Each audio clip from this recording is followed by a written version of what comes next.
Hello everyone, welcome to this course Development Economics 2. The current unit is all about globalization and the current module is the historical perspective on globalization. Now in this first lecture our learning objectives will be the following: to introduce the nature and broad impacts of globalization. We will understand what is globalization, how it impacts all of us. Then we will look at various aspects of globalization. Then we will look at the various factors that enabled the phenomenon called globalization, and finally we will explore the history of globalization up to the pre-World War era. Now, before going to the definition of globalization, let us try to reflect upon the phenomena, right? So, most of us or all of us have probably come across the term called globalization, and this is such a phenomena, especially in recent times, it impacts all of our lives, right? So, it is the phenomenon of globalization is extremely important in development economics because it affects the nature, the livelihood, starting from macro level, global and national macro levels to very micro levels, right? So a major share of economic activities and development outcomes today are shaped by actually globalization, right? So let us take an example of this, right? So all of us have faced the recent pandemic of COVID-19, right? So let us look at the phenomena, right? So how did the pandemic happen, right? So there was a viral disease which had an outbreak in a single country, but eventually it spread, and in fact very quickly it spread to all over the world. Now why and how did that happen? It is simply because the international trade routes and travel routes were open, and because there was globalization, the countries could not promptly close down all these routes. So that's how this disease spread all over the world and became a pandemic. Now, after that, what happened? To deal with this problem, experts and medical scientists all over the world actually worked together, collaborated together to find a vaccine, to make a vaccine or vaccines, and actually they came up with the vaccines. And in fact, very handful of countries were producing these vaccines, but all over the world, people all over the world received the vaccines. Why? Once again, because of globalization. Because there was globalization, these vaccines could be sent all over the world, and that's how we tackled the problem. So this proves that globalization has in fact very positive and negative impact all over the world. Now let us come to the definition of globalization. So what is globalization?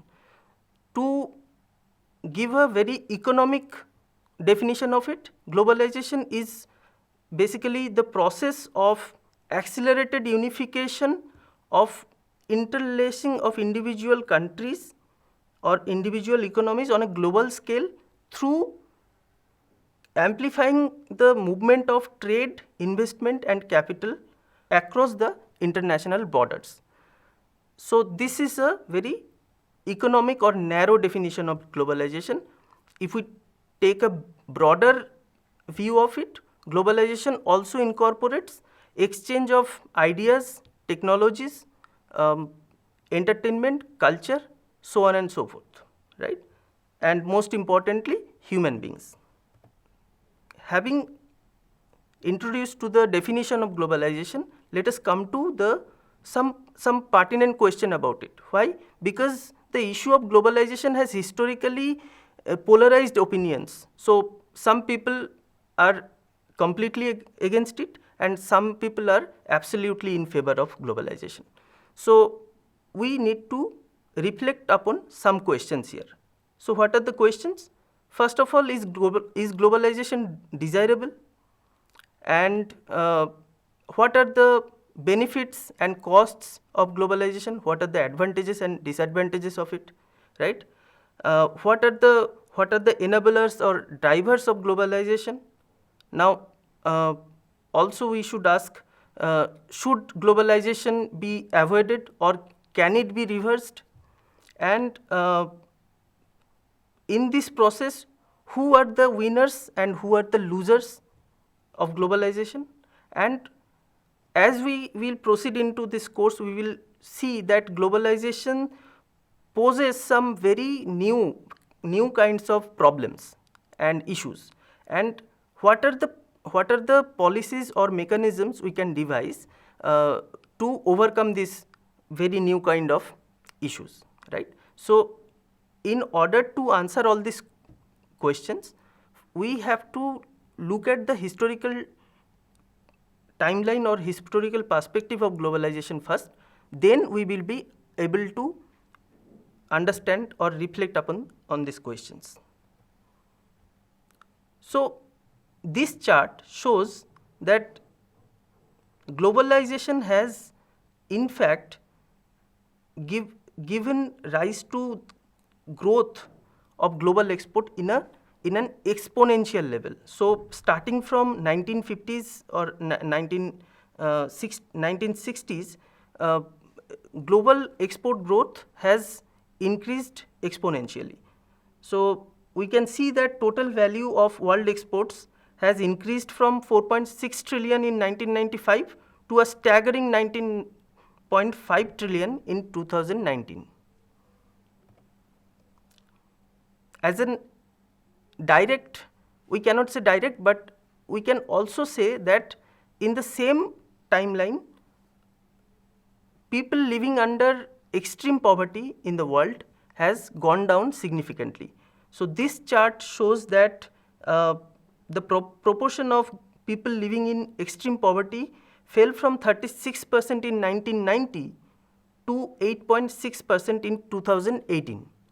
In fact, this chart shows that around 1800, the more than 80% or around 90% of world population were living under extreme poverty.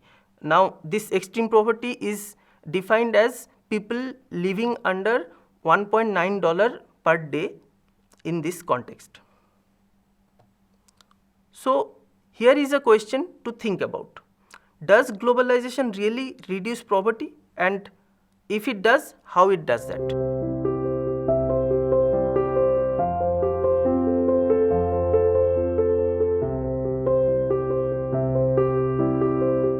To answer that question, we should understand that we cannot establish a direct correlation between globalization and poverty reduction, but there are ample academic research on this, and the research says, the papers show that globalization leads to higher per capita income and higher efficiency in production, and this effect in turn reduces or take people out of poverty line, above poverty line. So this is how globalization actually impacts poverty reduction. So in this section, we will look at some impacts of globalization. Obviously, this list is not exhaustive, but here are some examples which will paint a broad picture for us. So if we look at economic growth, globalization has contributed to economic growth in many countries. According to the World Bank, the global economy grew at an average annual rate of 3.5% between 2000 and 2019. Now there are some developing countries which has crossed this 3.5% mark, and in fact countries like China and India have registered growth rates around 8 to 10%, China in fact even more than that. Now coming to another aspect of globalization, which is foreign direct investment. FDI has also increased as a result of globalization. In 1990, global FDI flows were around $200 billion, but by 2019, they had reached $1.39 trillion. Next, let us look at the environmental impact of globalization. According to the International Energy Agency, global energy-related carbon dioxide emissions reached a record high of 33.1 gigatons in 2019, and we can attribute this to the rise of globalization. Information and communication technology also have progressed significantly, or we can say staggeringly. Globalization has also led to an expansion in the use of information and communication technologies, with more people around the world having access to internet and mobile phones. In 2019, there were 4.4 billion internet users worldwide, up from just 413 million in 2000. So, the spread of and use of ICT has in fact broadened its base significantly.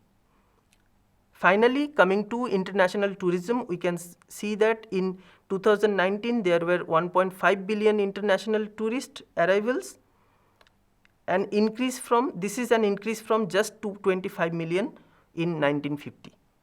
So these are some examples of impact of globalization, but these are not exhaustive. Obviously, there are cultural angles, there have been migration, so on and so forth. Many other factors, many other impacts are there.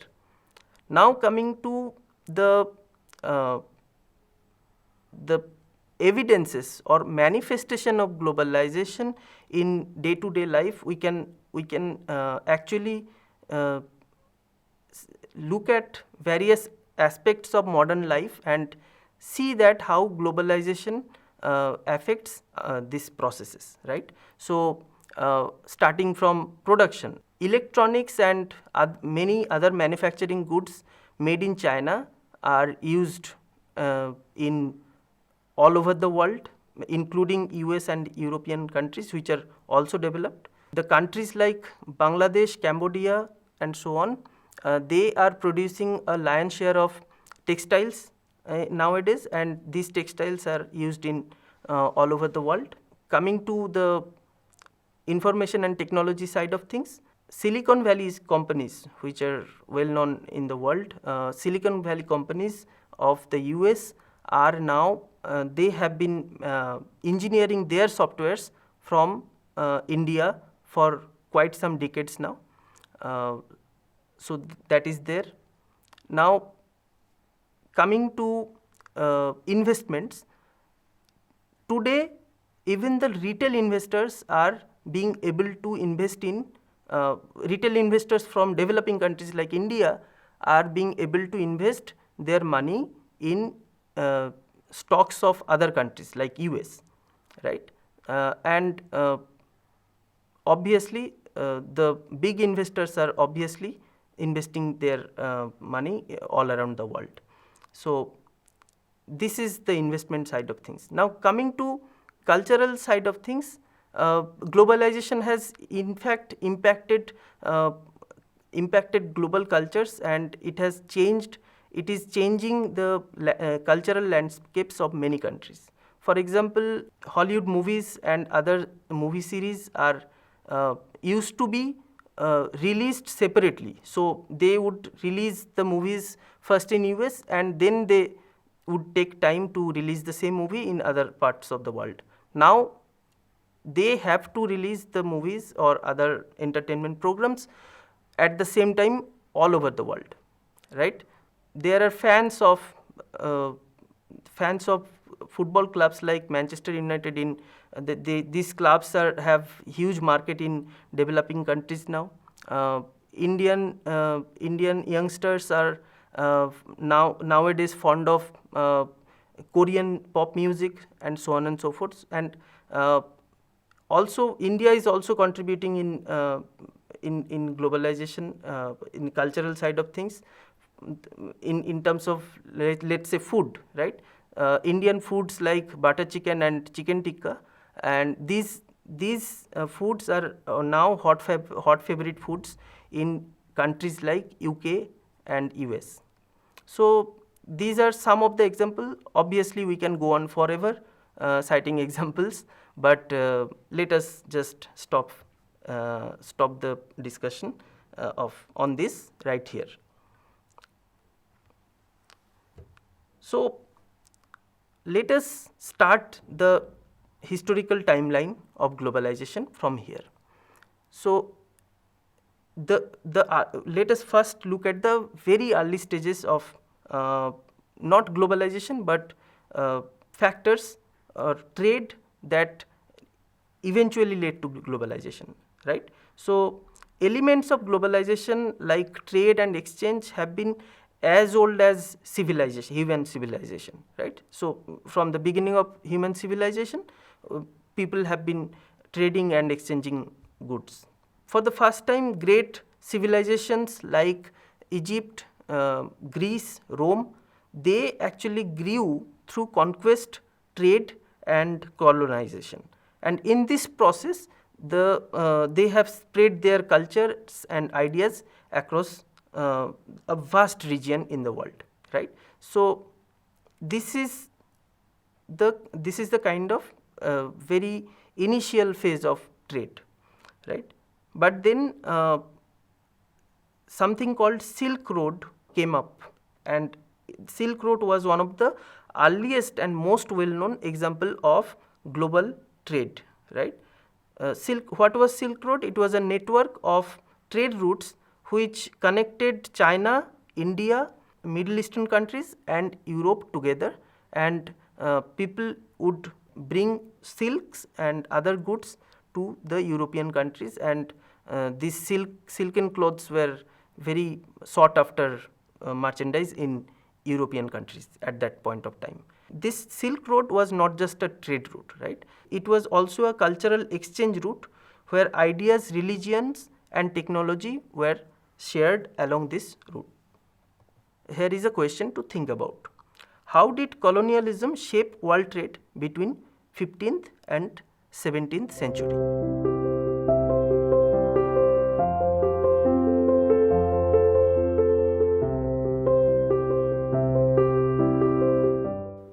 Now let us discuss about the next phase, right? This phase is called Age of Exploration, and it lasted through 15th century to 17th century. And it was a time when there was significant advancement in sailing technology, we can say, which enabled ships to actually go on long sails into the vast oceans.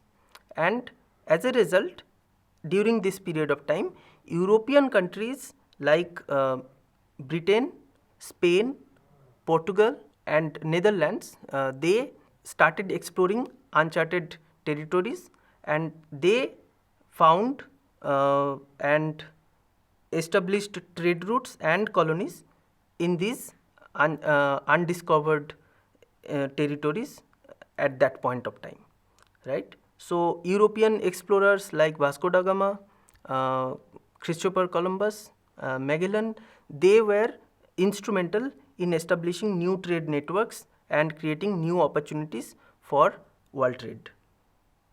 Now, establishment of these colonies in new territories enabled European powers to extract valuable resources such as gold, silver and diamonds out of these countries. Not just these valuable gems but and metals, but many other things including raw materials, right? So extracting natural resources was one of the main motivation behind exploring and colonizing these areas, right?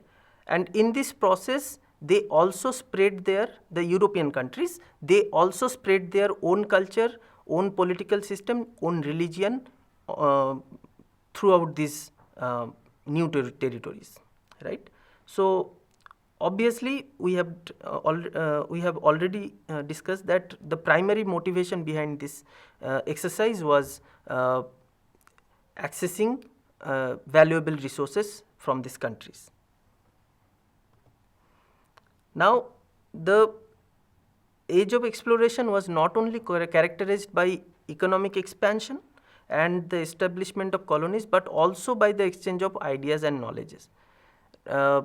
These European nations also picked up few technologies and lessons from these new territories where there was other civilizations at that point of time. Now, this development enabled Europe to extract resources from these areas and also trade goods and services into these areas, right? So let us now focus on the darker side of this era, right?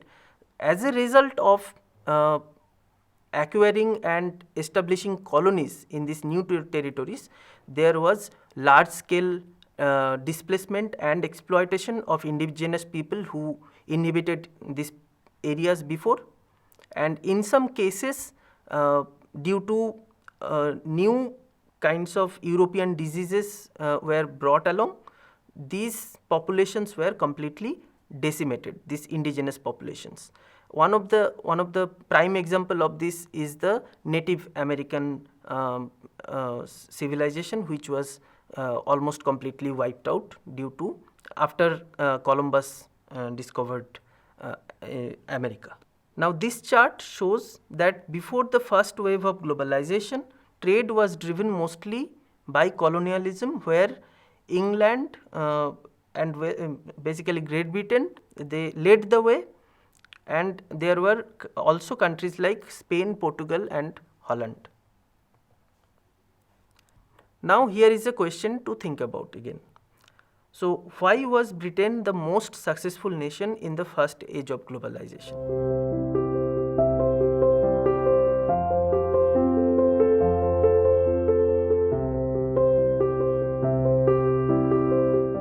By the end of 18th century, Great Britain had started to dominate the world both geographically through establishment of colonies and also technologically because the steam engine was discovered in this era, and also the mechanized industrial weaving machines and many more industrial innovations took place at this point of time. This was named first industrial revolution, right? So what happened during first industrial revolution is a fundamental shift in how people produced goods and services. How? For the first time in history, humankind was able to transform natural resources into energy, and they used this energy in place or these energies replaced human labor in production of goods and services. So this actually changed the way production was organized. Small scale production turned into large scale big industrial production around Great Britain, right?